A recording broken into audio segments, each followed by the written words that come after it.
Hello everyone, in this video I will show you how to fix Instagram not working problem on Samsung Galaxy S26. So let's start the video. First of all, go to app library, so just swipe up. Now it's a click on settings app.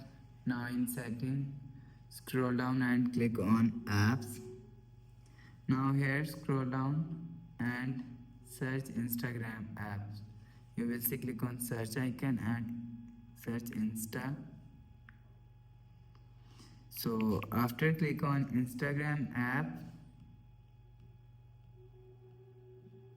so scroll down and click on storage. So click on clear cache.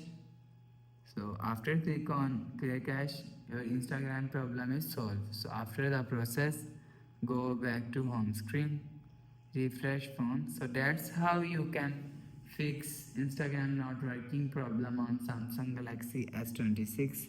So if you like the video, please subscribe. Thanks for watching.